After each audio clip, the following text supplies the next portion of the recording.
Grupo Ortiz te ofrece en un solo lugar todo lo que tú quieres encontrar. Consorcio Computelectronic Plaza SAC, donde encontrarás de todo para tu computadora, laptop, tablets, además venta y accesorios para celulares. Gimnasio Fitness Planet SAC, con máquinas modernas de última generación para mantenerte en forma. Baños Sauna Spa Aruba SAC. Contamos con cámaras secas, cámaras de vapor, duchas españolas y más. Tu cuerpo y mente merecen relajarse. Cancha sintética Las Terrazas de Ortiz SRL, para que practiques tu deporte favorito. Atención las 24 horas. Grupo Ortiz, te esperamos en la avenida Nicolás Ayllón 15498 AT. Grupo Ortiz.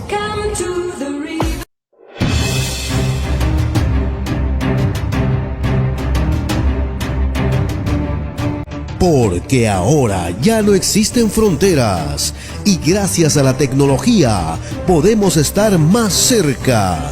Y para ello tenemos una nueva alternativa televisiva, Directo a tu CPU, con el periodista Jorge Carrión. Un programa especial con invitados internacionales desde todos los rincones del mundo. Ahora en las pantallas de Telestar Televisión, Canal 3 Lima, Supercable.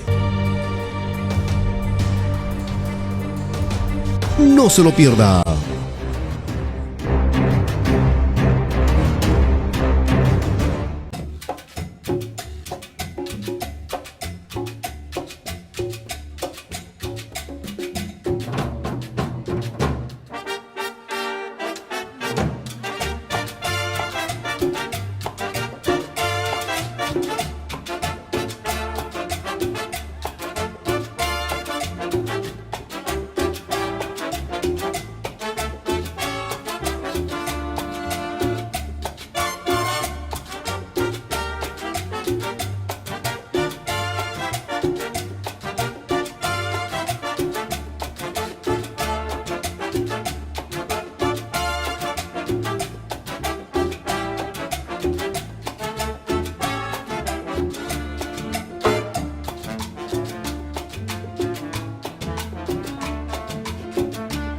Hola, ¿qué tal? ¿Cómo están? Bienvenidos a tu CPU por Telestar Televisión Supercable Canal 3 y por Virtual Televisión, también por Canal 11, la red en Huancayo, a nivel internacional, gracias a la magia de Internet, la autopista de la información.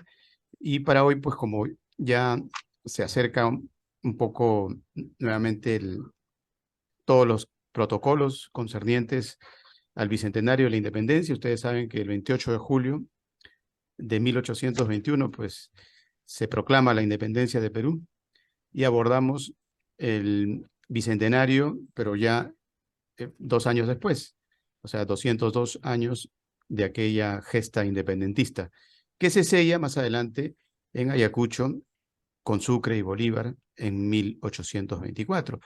De manera que para nosotros es un honor pues tener invitados nominados en esta ocasión a lo que va a ser nuestra distinción honoris causa, precisamente originarios de aquellas tierras llaneras, ¿no? Eso para nosotros es un punto aparte, especial, ¿no? Y para ello pues tenemos a dos invitados que van a conversar con nosotros acerca de sus trayectorias profesionales, porque también lo que vamos en búsqueda es de visibilizar nuevas experiencias de vida, nuevos valores. A veces nos dirigimos a los medios de comunicación y hallamos como prototipos de ejemplo, pues, un poco de farándula, de gente que de la noche a la mañana, pues, se enriquece, ¿no? Simplemente por una popularidad increíblemente aplaudida por las grandes mayorías. Mientras que los profesionales silenciosos, aquellos que no aparecen en la escena, están en el olvido. Entonces tenemos que hacer un trabajo al respecto, precisamente a través de este tipo de reconocimientos. ¿Y por qué hacer reconocimientos a temprana edad? Porque nuestros invitados no están en su etapa postrera, ya yéndose de este mundo, todavía están en pie de lucha. Debemos de hacerlo a tiempo, porque precisamente necesitamos fortalecer a nuestros jóvenes, ¿no? Para que ellos se den cuenta que ellos también pueden lograr a temprana edad convertirse en ciudadanos ejemplares y cambiar esta historia atroz que nos rodea, ¿no? Donde los protagonistas de la película son prácticamente aquellos que tienen gestos malévolos, ¿no? El más pillo, el que conquista más mujeres, por ejemplo, ¿no? Para el caso de los hombres, o la mujer más atrevida. Esos son los estereotipos que se van vendiendo lamentablemente a nivel de nuestros medios de comunicación. Contrarrestar eso ante las grandes cadenas que se dedican prácticamente a difundir alegremente este tipo de circunstancias es difícil. Tal vez seamos una cantimplora en el desierto, pero creo que es necesaria, ¿no? De manera que ese es el preámbulo más importante para nuestros invitados. Vamos a presentar primero a la dama que se encuentra en los United States of America. Ambos están separados por el Mar Caribe, creo yo, ¿no? Solamente, paradójicamente. Coméntanos, Ibel, ¿por qué te fuiste de Venezuela? ¿Qué pasó? ¿Te fuiste como todos están yendo últimamente, No, resentida en lo por absoluto. situaciones lamentables que acontecen en la vida genérica del país? ¿O tal vez por otras circunstancias? Bienvenida. Gracias.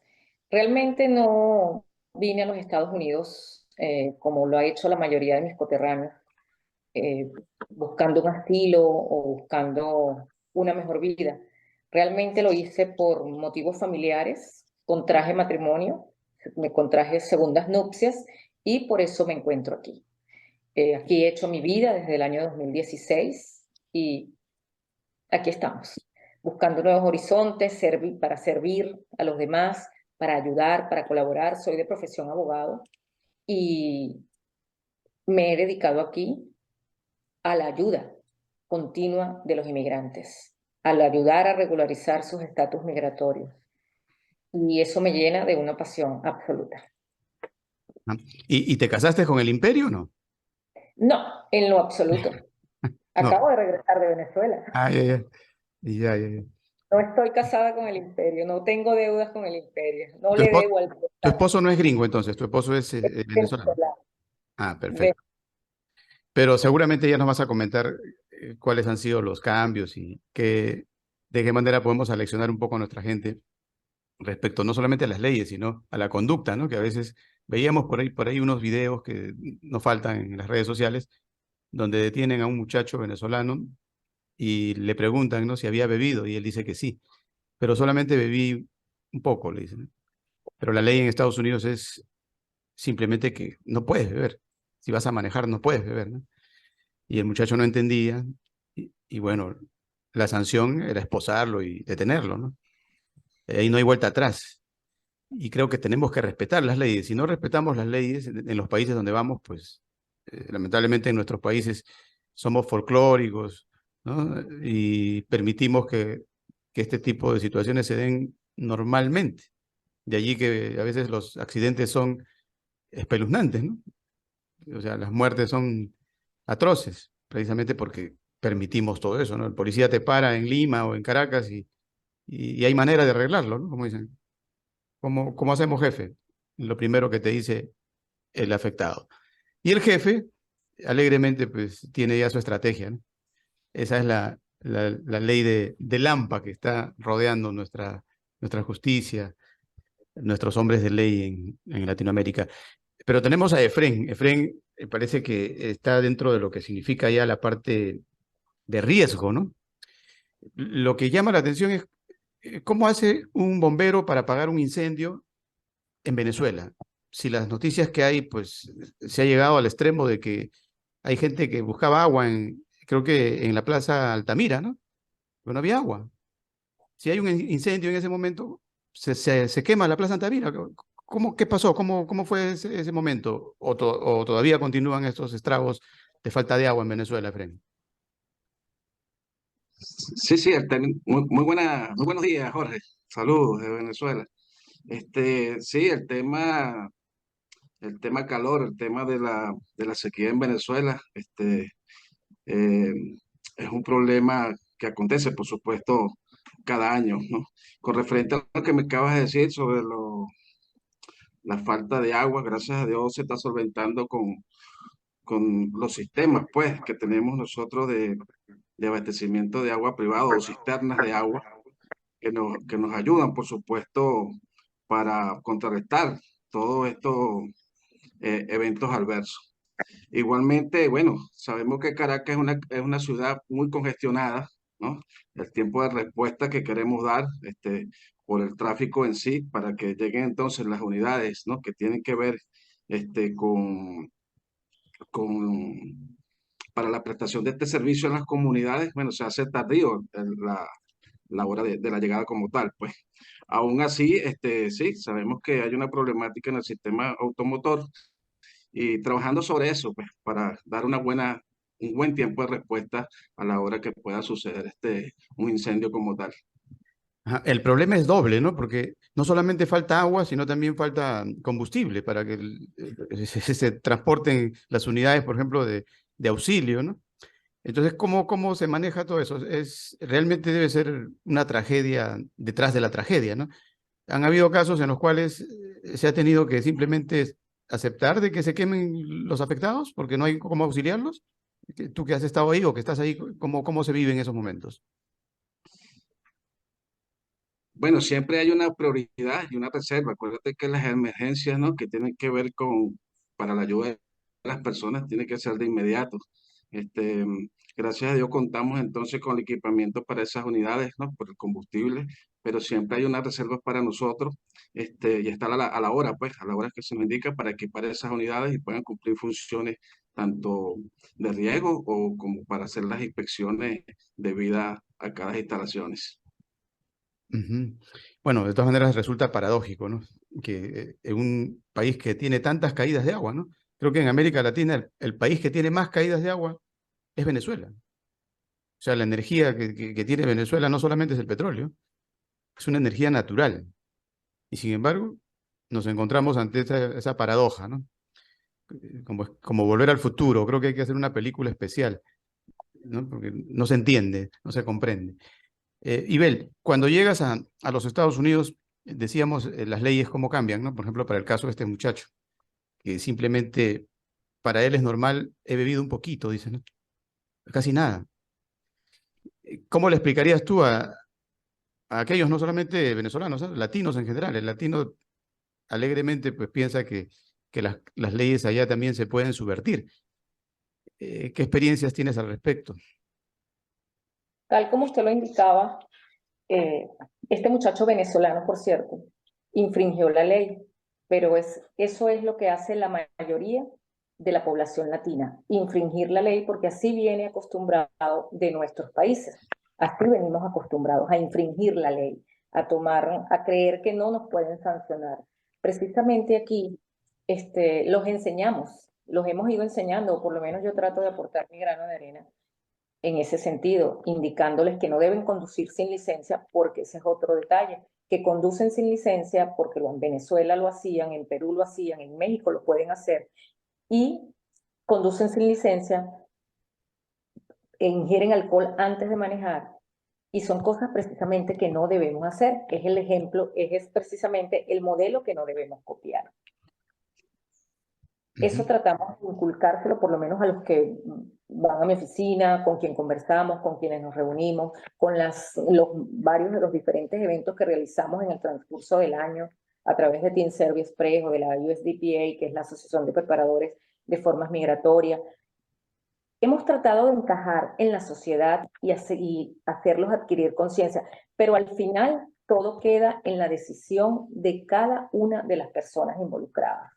Uno puede sugerir, puede indicar lo que se debe o lo que no se debe hacer o recordárselos, pero al final son ellos quienes toman la decisión y a veces la toman de forma equivocada. Ujú.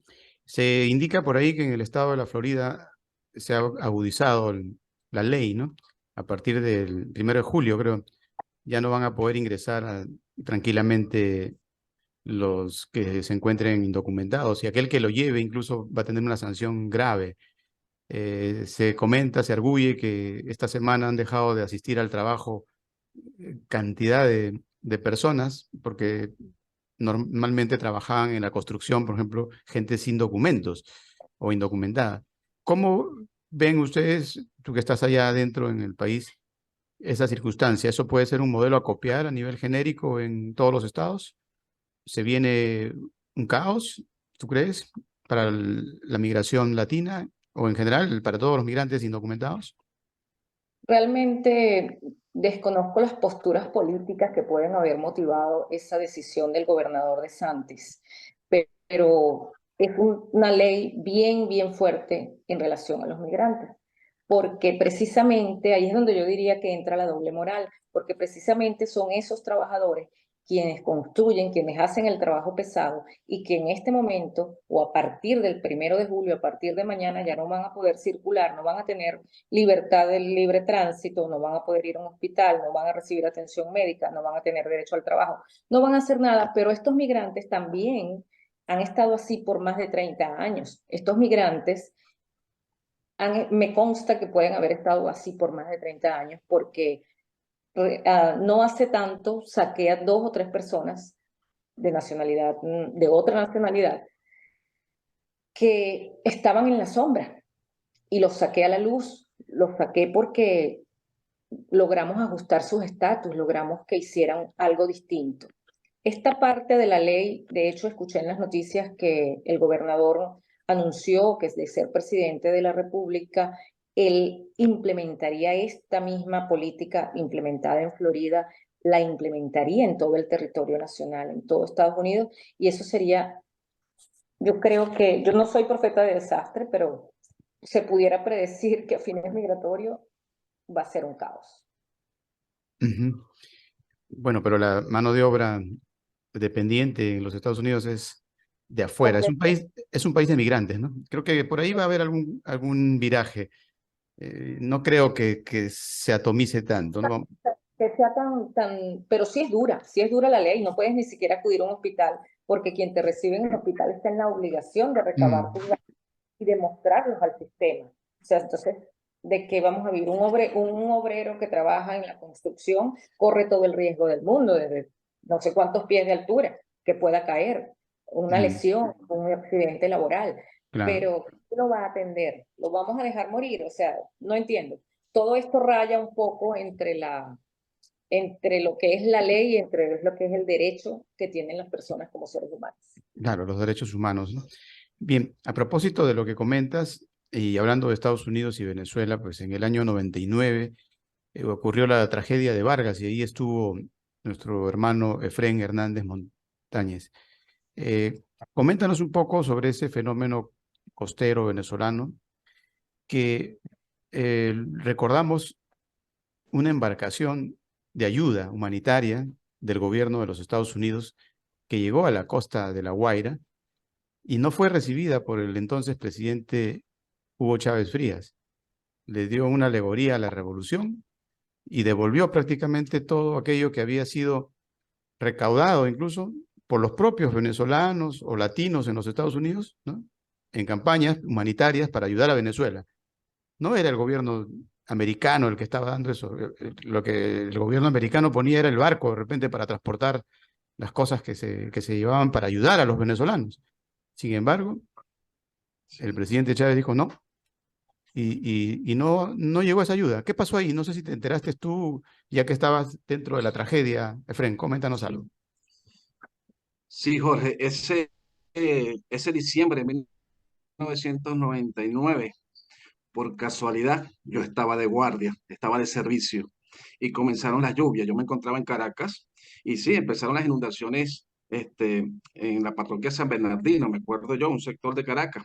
Y ahí estaba yo con mi unidad laborando, más desconocía, por supuesto, lo que estaba sucediendo en Vargas por las comunicaciones.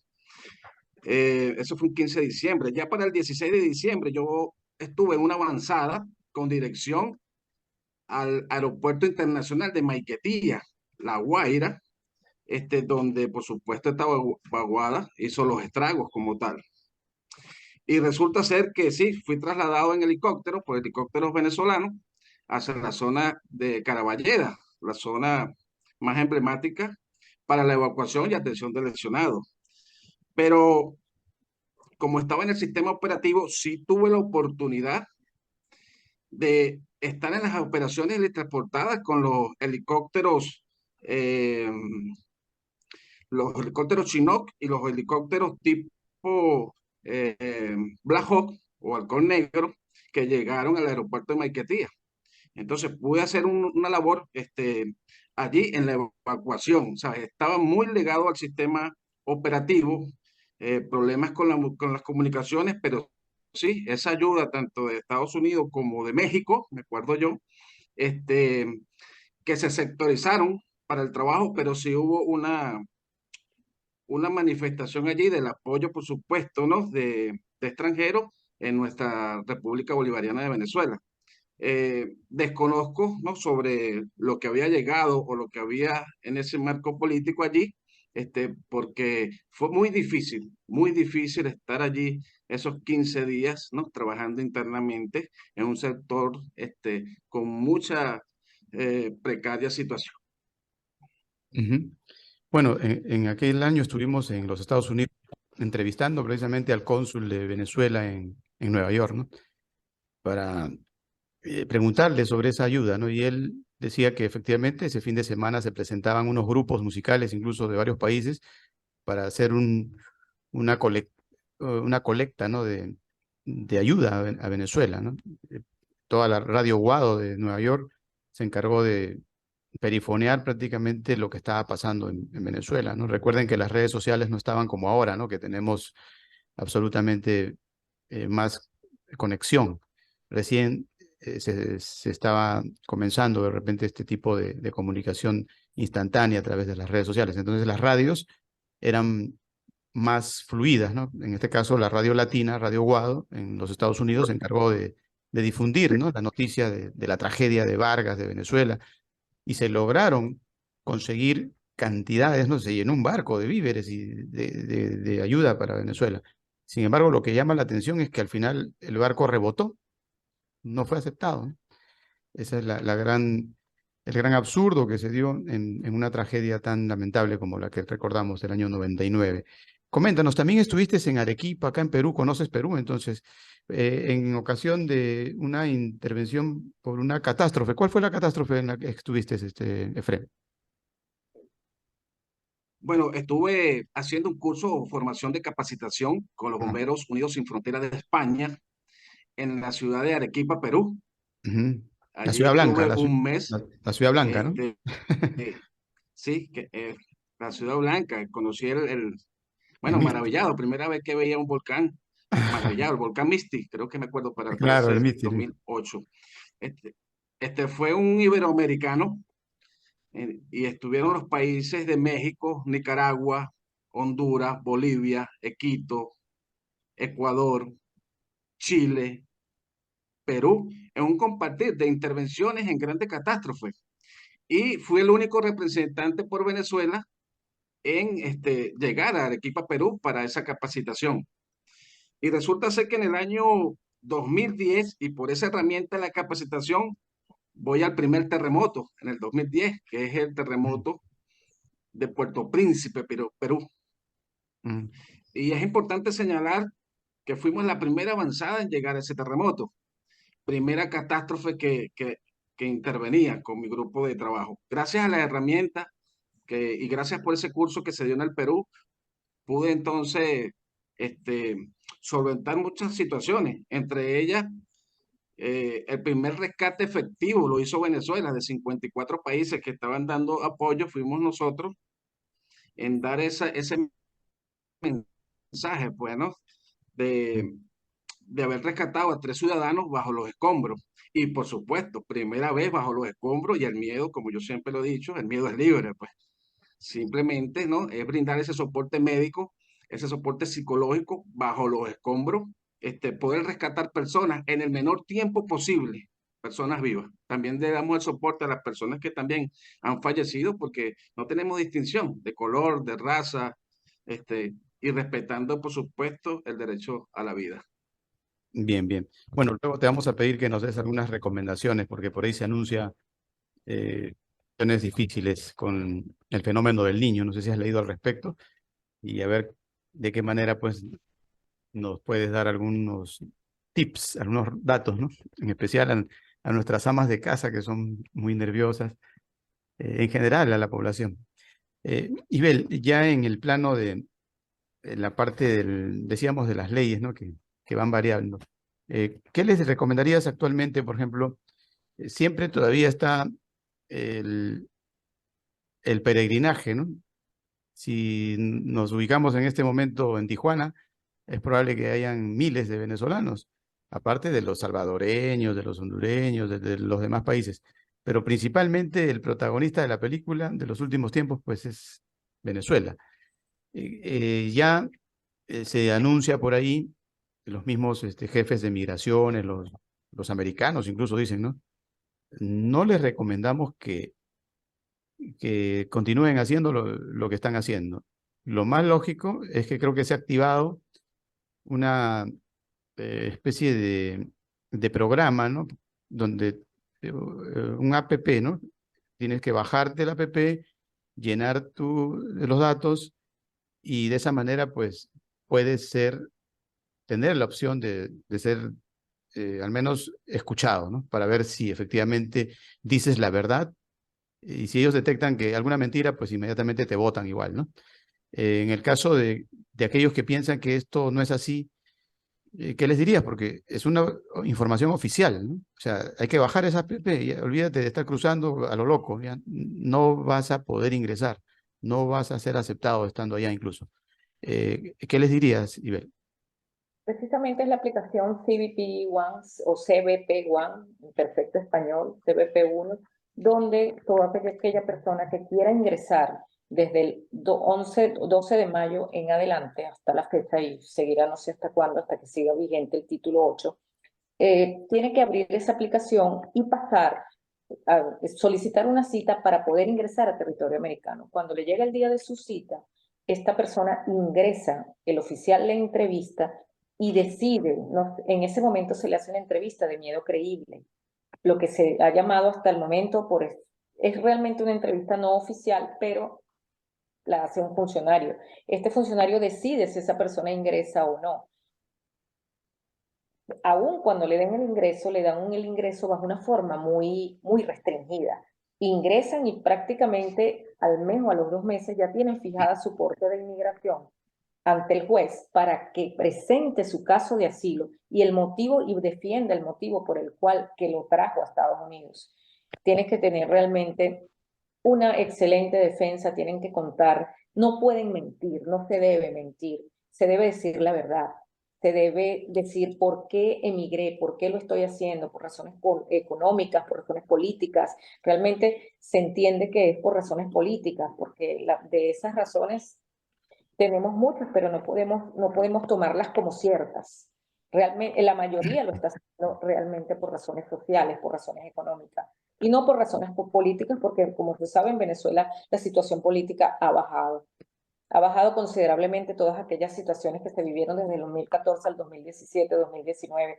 Toda esa situación ha bajado considerablemente. Ha disminuido, hay un solo partido, hay una sola, tenemos una oposición, pero no tenemos nada más.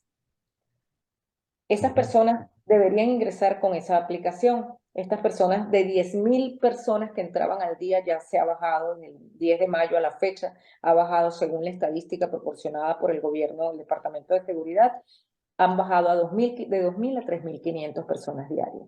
Sí, los protagonistas hemos sido los venezolanos y reitero que es por la crisis que se vive en Venezuela. Económica, social, política, moral, en todos los sentidos. Ahora, la comunidad organizada en los Estados Unidos ya se acerca una supuesta elección que le llaman primarias, creo, ¿no? Para el proceso electoral. Se está anunciando por ahí que pueden votar en el exterior. ¿Sabes algo al respecto? ¿Cómo se maneja la parte electoral? ¿O hay una desconexión? ¿No hay una confianza? ¿Tienen esperanza todavía ustedes de que efectivamente la democracia pueda tener un juego político a través de las urnas? O sea, a través del voto. Por supuesto, seguimos creyendo firmemente en la democracia, amamos la democracia y por eso creemos firmemente en el derecho al voto, en el deber del voto. al cual tenemos deberes y tenemos derechos, pero también yo creo que el voto es la única forma de salvarnos, es la única forma de coordinar y de saber que Venezuela puede salir adelante. ¿Y ¿Sí? están participando? O sea, ¿van a participar o cómo se está manejando eso? Bueno, en estas comunidades, en varias comunidades a las que asisto y varias comunidades a las que tengo acceso, ya nos hemos inscrito, hemos promocionado esa inscripción en la plataforma digital para que nos tomen en cuenta nuestro voto. Faltaría que nos los tomaran en cuenta. El Consejo Nacional Electoral está tomado simplemente por el organismo del Estado y no sabemos si nos van a tomar en cuenta, pero lo vamos a hacer, igual vamos a votar, porque en eso es que no creemos en otra cosa, creemos en democracia. Y ahora, ¿están de acuerdo ustedes con los que dicen que esto es favorable al sistema, más bien a los que están gobernando, el hecho de que prácticamente tengan un encuentro entre todos en las primarias y entre todos se digan sus verdades o sus maldades, ¿no? Porque a la hora de una competición, pues lo primero que sale a la luz es, oye, tú no puedes ser porque tú tienes tal cual defecto, ¿no? Y para ello, pues es simplemente una especie de prueba a favor del que está de turno, o ustedes creen que sí, efectivamente, es necesaria esa elección interna previa para luego llegar a tener un candidato idóneo, ¿no? Que represente a todos. ¿Están en esa idea o desconfían de lo que aplauden los que están en el poder político venezolano? Nos, nosotros creemos, estas primarias se van a dar precisamente en la unión de partidos de oposición para sacar un candidato. Al sacar este candidato es el candidato que va a enfrentarse a los candidatos que están gobernando, al candidato que por parte del gobierno actual. Pero sí, creemos en eso y en eso estamos trabajando. Creemos en democracia. Ujú. Bien, esperemos que no se digan muchas cosas malas, ¿no? Porque a veces exageran también en la campaña, son muy desleales y eso lo que hace es resquebrajar más que nada precisamente a la oposición. Esperemos que no lleguen a esos extremos. Efren, ¿tú cómo ves esa parte política? Sabemos que estás en Venezuela internamente y que a veces es un poco difícil las cosas, ¿no? Lamentablemente, pues hay regímenes en América Latina que no son del todo claros en torno a lo que significa la libertad. Y la libertad es decir absolutamente lo que piensas, ¿no? ¿Y qué nos puedes comentar? ¿Hasta qué punto nos puedes decir cómo se vive internamente en el país este momento político? Sí, bueno, en estos momentos se encuentran los procesos de las primarias, por supuesto, ¿no? Debate que se tiene que lograr para que ellos escojan sus candidatos como tal.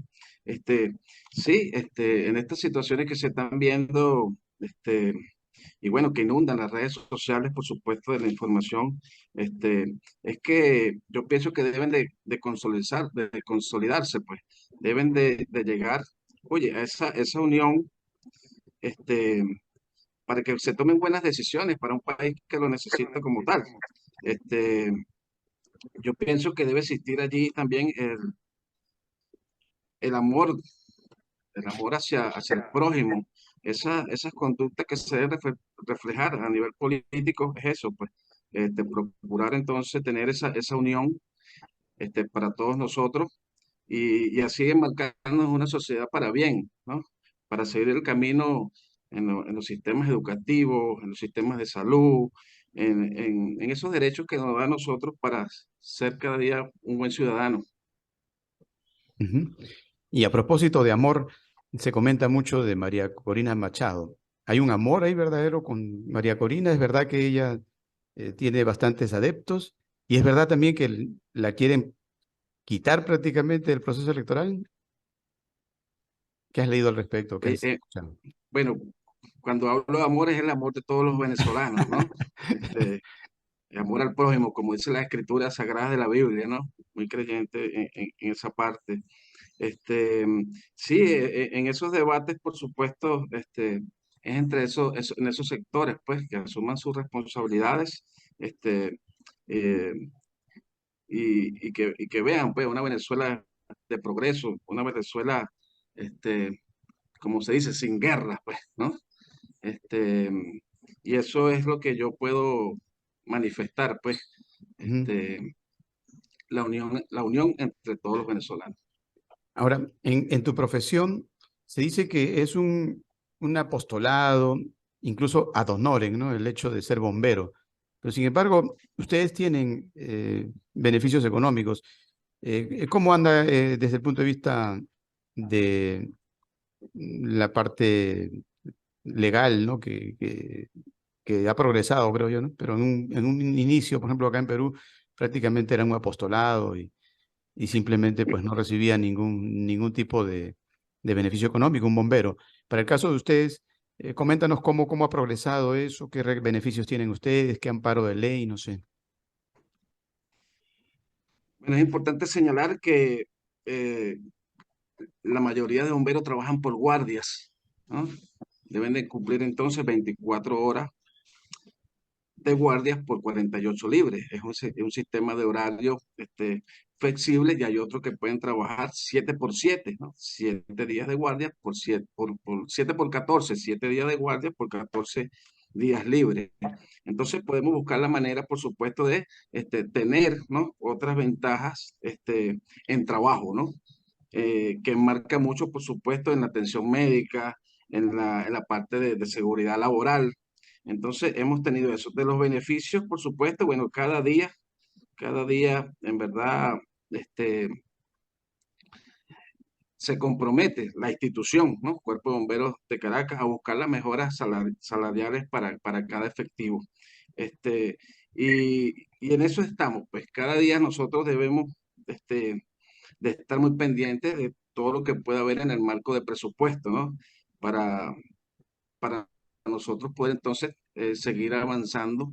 Pero como lo digo, ¿no? Gracias a este sistema de guardia es que podemos nosotros eh, hacer como ese enfermero, ¿no? Que trabaja entonces en el privado, trabaja por supuesto, ¿no?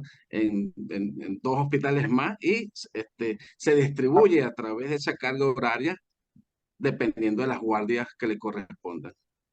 Ajá. Y si nos podrías revelar de cuánto estamos hablando, cuál es el promedio, por ejemplo, del sueldo traducido en dólares, por ejemplo, actualmente de un bombero en Venezuela. ¿Cuánto cuesta apagar un incendio?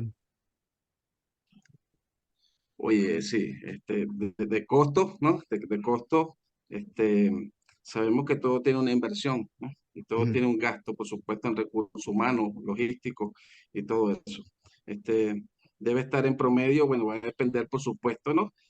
Del grado, pues si estamos hablando del grado de raso, debe estar en un promedio como de $60 mensual como tal, ¿no? Eso va a ujú, depender del grado jerárquico, por supuesto, de la capacitación, ¿no? Si es licenciado, si es técnico superior, si tiene una especialización, va a depender entonces de lo que responde a sus honorarios ujú. de trabajo. ¿Un licenciado cuánto está? ¿En cuánto está un licenciado? Bueno, estar alrededor este, de $70. Ujú. ¿Y el jefe máximo cuánto gana de los bomberos? El jefe máximo, Ajá. bueno, ya un general, el presupuesto, viéndolo desde ese punto de vista en general, debe estar a lo mejor entre unos 80 a $100. Ujú. Bueno, esos son los emolumentos que se manejan en Venezuela. ¿Cómo, para Ibel, la pregunta sería, ¿cómo ves tú esto por ejemplo, a nivel de litigar en Venezuela y actualmente, como tú dices, haces tus trabajos relacionados con la comunidad migratoria más que nada, ¿no?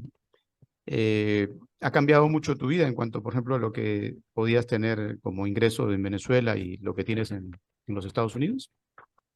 Sí, por supuesto, hay una variación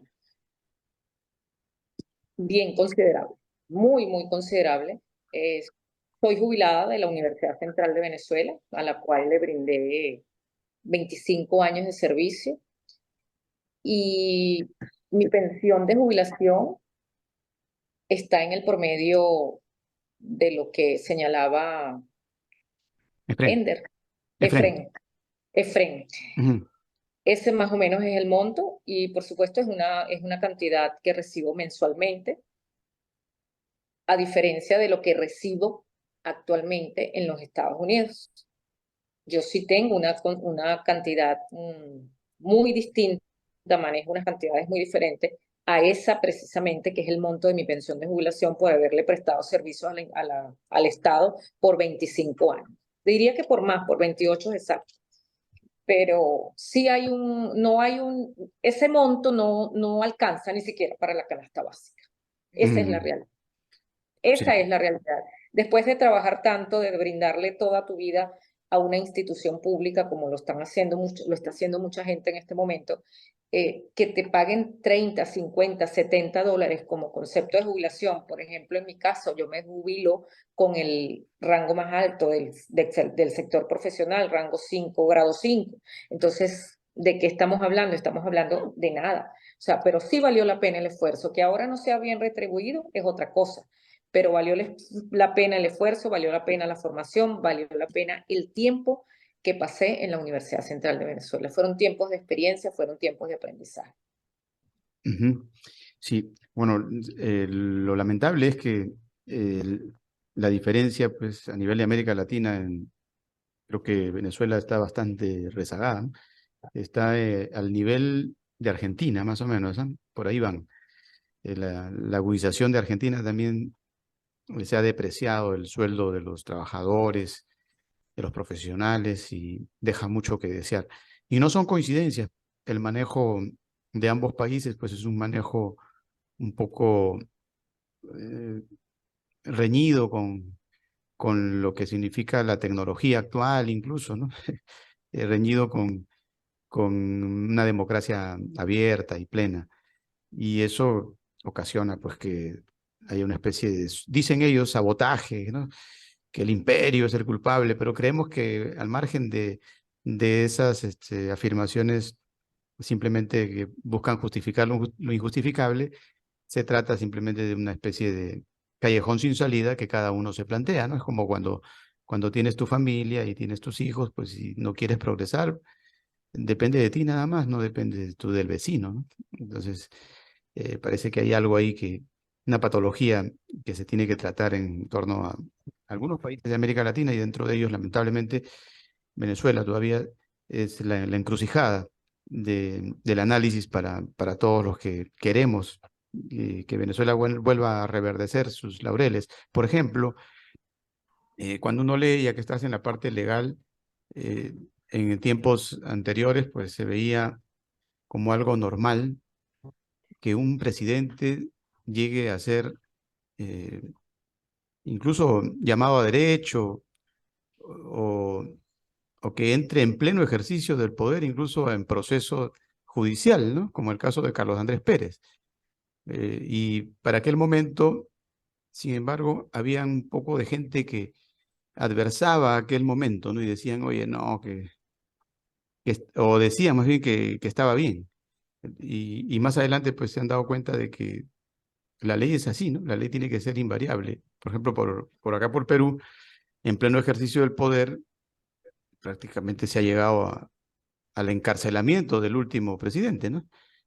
En pleno ejercicio, en plena democracia, ¿no? En pleno desarrollo de lo que significa la política y la democracia como tal.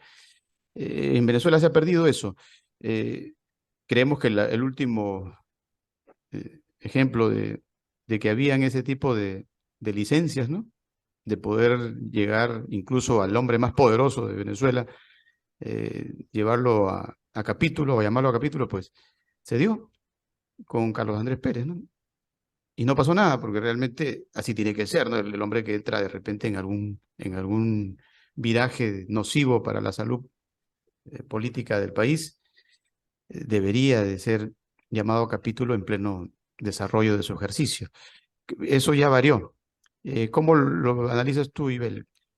Por ejemplo, cuando aprecias el panorama de Perú, ¿no? Aprecias el panorama incluso de Ecuador, donde ellos tienen la muerte cruzada, ¿no?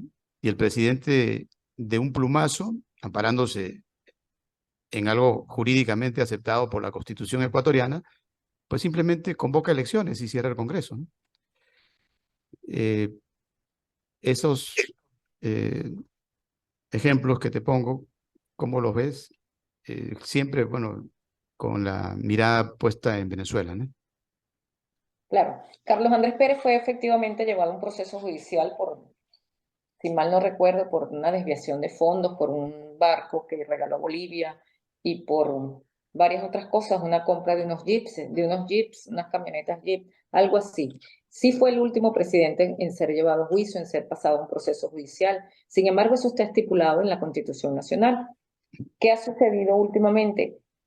Que todo esto ha sido borrado como sucedió en Perú de un solo plumazo. Se obvia ya para la Constitución. Esto ya es letra muerta en lo que establece la Constitución. Ya no lo vemos, ya no podemos enjuiciar, simplemente se trata, en este momento hay una política de persecución entre los mismos adeptos al gobierno, entre ellos, bien sea para hacerse bien o para hacerse daño, realmente lo desconozco. No lo puedo ver desde otro punto de vista, sino desde el punto de vista legal. Y el punto de vista legal me dice que no lo están haciendo de forma correcta y que simplemente se están saltando lo que establece la Carta Magna. Y son decisiones, y ahí es donde va reñido la política con la ley. Son decisiones políticas, insisto, no son decisiones de derecho, son decisiones tomadas por el momento, no son decisiones ajustadas a lo que contempla la Carta Magna. Ujú. Bien, bien. Sí, es un momento de aspirar al menos a que esto pueda tener tal vez algún panorama distinto con el próximo proceso electoral. Vamos a ver hasta dónde se conducen las aguas en Venezuela y por ahí haya una apertura al respecto, ¿no? Efren, ya en la parte tuya, pues vemos acá dentro de lo que significa tu currículum, que has tenido prácticamente una experiencia a lo Baywatch, ¿no? Porque has estado pues en salvamentos en entornos acuáticos, guardianes de la playa, dice acá, ¿no? Submarinista con la especialidad de rescate de buzos, o sea, tú eres prácticamente el Patrick Swayze de Venezuela, ¿ah? Bombero profesional con jerarquía de coronel, has estado en la tragedia de Vargas, en Haití también, lo que comentabas era Puerto Príncipe en Haití, ¿no? En el 2010. Luego tenemos el terremoto de Chile, el 3 de marzo del 2010, el terremoto de Ecuador, el 16 de abril de 2016, el huracán María Isla de Dominicana, en diciembre del 2017. O sea que tu vida ha sido prácticamente un temblor. Efren, coméntanos un poco, ¿cómo haces tú para estar ahí en pleno terremoto y guardar la compostura? Porque yo la verdad que no sé qué hacer. Te mentiría si te digo qué voy a hacer en ese momento. Sí, en el año de 1995 me graduó como guardianes de la playa. Ya 28 años ya en el ejercicio entonces del rescate y salvamento y enfrentándome a situaciones de riesgo como tal. Ya para el año 97 ingreso al cuerpo de bomberos, a la escuela. Ya para el año 1998 estoy graduado como bombero profesional con la jerarquía de raso. Y ya para el año 1999 viene la tragedia de Vargas, que ya la comentamos, pero vino una escala con el terremoto de Haití 2010, el de Chile, que fue la experiencia de Chile, que fue un tsunami, porque el terremoto fue dentro de las profundidades del mar, y vino el tsunami como tal.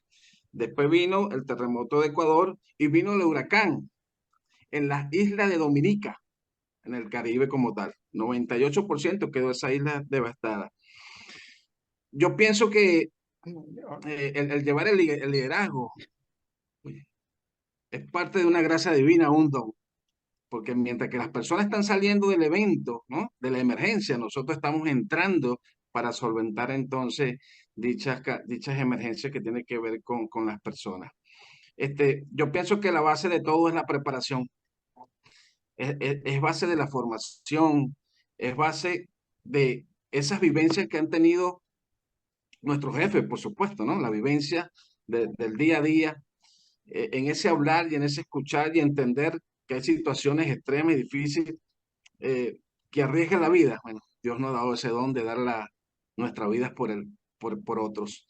Entonces, sí, ha sido una cadena de sucesos, ¿no? Oye, el Fren, el del terremoto, hay que estar cuidado con él. No, no. Es la vivencia ahora que tengo para contarte todos estos tsunamis, huracanes y terremotos a todo el personal que trabaja pues, conmigo y que hace alianza de cómo deben ser las cosas para resguardar su vida y para atender a otras en situaciones de peligro. Ujú. ¿Qué le dirías, por ejemplo, a un ama de casa o a cualquier persona que has leído un poco lo que está pasando, por ejemplo, en Ecuador? Hay inundaciones por producto del fenómeno del Niño. Chile también tiene actualmente un temporal de lluvias, de inundaciones. Se prevé que para diciembre de este año Perú sea afectado, la costa norte, ¿no? Toda la costa peruana. Eh, en el caso de inundaciones, por ejemplo, ¿qué prevenciones, qué se debe tener en cuenta? No sé, dentro de tu experiencia a lo Baywatch, ¿qué nos podrías decir, Efren? Sí, lo primero, y lo sabemos que hay unas recomendaciones bien enumeradas, ¿no? Con lineamientos, es mantener la calma, ¿no? Este, y lo que nunca tenemos, a veces nos preguntamos, ¿no? ¿Tendrás el kit de primeros auxilios? Sí, hay que tener ese kit de primeros auxilios. Sabemos entonces que la limpieza, por ejemplo, ¿no? De azoteas, de desagüe, es sumamente importante. La comunidad tiene que estar organizada, ¿no? Ahora, cuando hablamos de agua, sí, viene el proceso de inundaciones, pero ¿cómo vendrá esa agua? Entonces es importante llenar los recipientes con agua limpia, ¿no? En caso de que el agua pueda llegar contaminada y pueda traer, por supuesto, algunas enfermedades, pero siempre, siempre limpiar las azoteas, el desagüe, los canales, siempre estar enfocado en tener todos los números de emergencias posibles para que cuando pueda suceder algo estén en perfectas condiciones de llamar a alguien. Y es importante, la radio cargada con sus pilas de reservas. Ujú. Bien, bien. Bueno, esas son algunas de las recomendaciones de nuestro especialista en la materia, Efren Hernández. Ibel, ya para ir un poco cerrando nuestra tertulia, un poco de dar a conocer, precisamente salirnos de esos estereotipos nocivos para la salud, ¿no? De personajes que te hablan de cosas pero increíbles y de verdad que llaman la atención. Y claro, lo nocivo, lo amarillista vende, ¿no? Y los principales medios pues se encargan de difundirlo. Pero en el caso de nosotros estamos tratando de buscar la ponderación al respecto con profesionales que verdaderamente estén detrás de la escena y que puedan tener algún tipo de visibilización un poco más adecuada con la educación, con la cultura, ¿no? Dentro de toda esta vorágine de experiencias que puedas haber tenido, ¿cuál crees que ha sido la más fuerte? ¿Algún caso de algún inmigrante que lo puedas mencionar, ¿no? Por ejemplo, en mi estadía en Venezuela, de pronto aparece una chica de origen peruano y recorría prácticamente el consulado, la embajada, y me llaman por teléfono y me dicen, Jorge, tenemos el caso de una chica, si la podrías atender. Lamentablemente nuestros consulados no tienen agregaduría eh, en ese tiempo, hasta ahora no adolecen de una agregaduría que esté específicamente dedicada de repente a casos así humanitarios, ¿no? El cónsul no se da abasto, a la justa se tiene un agregado cultural, un agregado de negocios, más importante es el negocio que la parte humanitaria. Entonces, bueno, me la manda la chica y le veo los ojos y la verdad que nunca había visto unos ojos que tuvieran como una especie de zanjas a la altura de, del lugar donde caen las lágrimas, ¿no? Había llorado tanto que se le había formado como una especie de sequía, ¿no? Una cosa así, como un río. Y le pregunto qué le ha pasado. Pues simplemente me muestra las cartas del esposo. El esposo le había mandado unas cartas diciéndole que era más adecuado que a sus gemelos lo mande primero y que después él iba a mandar por ella, ¿no? Y resulta que manda a la hermana viaja a Lima, Efectivamente, ella acepta, le dice, bueno, es más fácil si los niños están allá, luego para que tú vayas, ¿no? Pasó el tiempo, medio año, un año, y cero noticias del marido, ¿no? Y los gemelos tampoco. En ese tiempo recuerden que no había la velocidad de internet, ¿no? Entonces aparece la señora ahí que no tenía las condiciones económicas incluso para viajar de Perú a Venezuela. Sin embargo, el llanto y el amor por sus hijos, pues la hizo viajar así. Y cuando llega difícilmente al lugar, creo que por Altamira también, ¿no? Le abre la puerta y el tipo le dice que la amenaza incluso por acusarla por indocumentada, que le iba a demandar y que se olvidara prácticamente de sus hijos, ¿no? Eh, Había que tomar su caso, había que ver de qué manera pues este fulano, ¿no? Pagara su culpa y devolviera a los gemelos, ¿no? Porque con engaños prácticamente había logrado llevárselos. Ese tipo de casos, por ejemplo, son sumamente difíciles, ¿no? Otro caso similar, otra chica en Maracay tiene un hijo. Se escapó de su casa de acá de Perú porque estaba embarazada, los padres la botan y el niño nace en Maracay. Y una pareja de italianos le ayudan, ¿no? Pero luego de ayudarla, la acusan de indocumentada y la botan y se quedan con el bebé. La niña o la muchacha aparece en el consulado de Perú pidiendo auxilio, ¿no? Porque contaba su historia y no le creían, ¿no? ¿Y tienes alguna prueba de que tuviste a tu hijo? No tenía ninguna prueba, ¿no? No sabía ni dónde había estado, ¿no? Porque era un emigrante. Bueno, con dificultades se llegó también a auxiliar a esta chica. Felizmente que la huella del bebé aparecía todavía en el lugar donde había nacido y estos señores eran difíciles que demostraran de que la señora efectivamente había tenido al hijo, ¿no? Porque era una señora un poco no tan joven. Pero después de un largo trecho, pues se logra finalmente hacer justicia. Pero muchas veces eso no existe. Simplemente no hay quien los ampare y efectivamente ese niño se pierde, esa mujer se pierde. ¿Qué hacemos o cómo haces tú? ¿Qué casos tienes por allá, Ibel? Afortunadamente no me ha tocado ninguno así porque me partiría el alma, realmente, me partiría el alma. Pero de haberlo tenido, hubiese hecho todo lo que estuviera en mis manos para lograr que esas dos mujeres, esas dos seres humanos, encontraran justicia.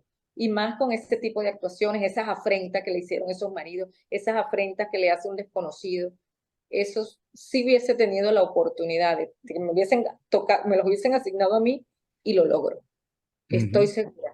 Estoy segura que hubiese conseguido justicia para ella o la hubiese obtenido. La justicia que merecen, a lo que tienen derecho realmente, a su derecho natural, a la justicia, a ser atendidas como personas, a ser atendidas, muchas maltratadas. Aquí tenemos muchísimos casos de violencia doméstica, los cuales no son atendidos en su oportunidad y que las mujeres no los reportan por miedo, por los hijos, por verdadero temor, por ignorancia, por desconocer que el Estado tiene mecanismos, por lo menos aquí, sí funcionan. No como en Venezuela, no como en Perú, no como en Guatemala, Nicaragua, qué sé yo, a dónde. ujú, Pero la violencia doméstica, la trata de blancas, el tráfico de personas, eso sí es común, pero hay mecanismos para salir de ello, hay mecanismos que brinda el Estado para ayudarte a no estar en ese tipo de situaciones. Y de eso nos hacemos eco constantemente para que estas personas acudan a nosotros, para que estas personas acudan al lugar indicado, acudan a la institución que pueda proveerles esa ayuda y que las pueda ayudar a salir de ese caos. Muchas huyen, muchas se van, muchas dejan a los hijos, pero otras no lo hacen y aguantan como lo dirían textualmente Venezuela, aguantan calladas. ujú. Bueno, finalmente, Efren, a ver, coméntanos, ¿cuál ha sido el momento más apremiante donde tu vida estuvo al borde del otro mundo, donde sentiste de que el terremoto te ganó, el tsunami te ganó, sentiste que algo pasó y que a Dios gracias, pues te salvaste? ¿Estuviste en ese instante que me imagino, ¿no? Por tu por tu trabajo de riesgo, debe ser una constante. Sí, de anécdotas te puedo decir que fueron dos. Una en el mar, fue un rescate de una persona en aguas profundas. La corriente, por supuesto, hizo el trabajo de llevársela a las profundidades. Entré con mucha confianza, apliqué la técnica, pero no fui con esa agresividad, como se dice, ¿no? Aplicar la técnica agresivamente para que el estado de alerta se active. Y ahí fue la primera vez entonces que pude sentir en el mar lo que una persona, ¿no? está padeciendo cuando toma pues esas bocanadas de agua. Y, y en el terremoto de Haití estaba bajo los escombros, un centro comercial que eran de 4 niveles positivos y quedó en un nivel positivo, ¿sabe? Que colapsaron las 4 plantas y yo estaba a nivel de sótanos de ese, y hubo una réplica, me acuerdo yo, 01:15 de la madrugada, hubo una réplica donde las paredes, por supuesto, crujieron y gracias a los apuntalamientos, ¿no? O a la madera que coloqué para que esas estructuras no cayeran, bueno, en mi ser, este, pude yo entonces vivir esos momentos de angustia, de miedo. Y Jorge, aquí estoy multiplicando esos conocimientos, aquí estoy con vida, y le doy las gracias a Dios por tener esa visión grande en ayudar, por supuesto, a los demás. Ajá. Bueno, eso simplemente nos sirve de aliciente, ¿no? Para nuestros jóvenes en especial. El reto es difícil, ¿no? Por ejemplo, tener esa vocación de servicio, ¿no? Que tiene un bombero, ¿no? Y claro, a veces cuesta ver las imágenes solamente en película, ¿no? Donde ves que el bombero en plena llama pues se mete al fuego y rescata vidas. Creo que eso implica una vocación especial, ¿no? No todos tenemos esa fortaleza, pero creo que hacen falta y los ejemplos de Efraín nos sirven para este tipo de incentivos a nuestros jóvenes. En el caso de Ibel, la parte legal, ¿no? El hecho de luchar también contra la adversidad de la injusticia que ronda las esquinas de América Latina en especial. Y a veces también en los United States of America acontecen situaciones difíciles. Por ejemplo, la discriminación. Ya para finalizar, Ibel, coméntanos qué has visto de aquellas dificultades que pueda atravesar un hispano, ¿no? Por el hecho de ser hispano o de repente una persona de color. Lamentablemente todavía existen algunos resquicios de ese tipo de conducta inadecuada, ¿no? Hemos estado, por ejemplo, en un tren de Manhattan y a la hora de muy temprano se nota que todos están leyendo su periódico en el tren, muy cómodos. De pronto se abre el vagón, ingresa un hombre de color, ¿no? Con su Wallman, o sea, con unos audífonos, escuchando su música, bailando ahí. Los periódicos se arrugan en automático, ¿no? Tú sientes que un sonido extraño, como que se arrugan los periódicos. Pero él sigue tranquilo, ni siquiera los ve, pasa bailando absolutamente todo el vagón y no pasó nada, ¿no? Pero sí existe esa especie de fierro caliente que tú lo tiras al agua y suena tss, ¿no? Hay algo ahí. Todavía en Estados Unidos no se ha superado esa situación. ¿Qué nos puedes comentar al respecto, Ibel? Precisamente son ellos, las personas de color, quienes tienen ese tipo de conducta. Ellos mismos se retraen, ellos mismos se, se discriminan, no se acercan a nosotros por el temor de, o porque se sienten menos o se sienten superiores, o es una conducta típica de ellos. No se debería llamarla, no podría decirle si son rasgos de racismo, rasgos de una conducta inadecuada, no pudiera definirla, pero sí sufre el hispano, sí sufre muchísimo cuando trabaja con este tipo de personas, porque a este hispano lo caracterizan por una sola cosa. Hispano es sinónimo de un inmigrante sin documentos. Entonces, tenemos esa etiqueta. Y al ser etiquetados estamos siendo discriminados, porque nadie tiene derecho a ser etiquetado. Al vernos nada más, imaginan, todo el tiempo nos dicen, no saben los americanos si somos venezolanos, somos peruanos, somos guatemaltecos, nicaragüenses. No, no lo saben. Para ellos todos somos mexicanos. Y así nos llaman, mexicanos. Mexican people. Bueno, se dice por ahí que, bueno, en una oportunidad hemos visto ya que, por ejemplo, en un edificio de blancos, absolutamente blancos, de pronto una persona de real estate hace una negociación con una persona de color y logra adquirir un departamento o un apartamento en ese edificio. En automático, al poco tiempo, todos los blancos se mudan del edificio. O sea, todavía existe, lamentablemente, el racismo. También comentan algunos hispanos que los fiscales, por ejemplo, de tránsito, muchos son morenos. Si un fiscal moreno ve a un hispano, le busca la sinrazón y le pone la multa. Dicen que algunos que la competencia del moreno es la laboriosidad del hispano, ¿no? Ahí también hay una situación ahí de bronca supuesta entre los hombres de color y los hispanos. Bueno, lamentablemente la ley que comentábamos al principio todavía nos tiene un panorama un poco peligroso, ¿no? A lo que pueda pasar en los Estados Unidos a partir de julio. Esperemos que se supere y que no tengamos pues la agudización de estas situaciones concernientes a la discriminación, al racismo que implica esta nueva ley, lamentablemente. Bueno, tu despedida, Efraín, que tú no recuerdas bueno, me imagino que el terremoto que hubo en Venezuela todavía no existías, pero no es una zona sísmica, ¿no?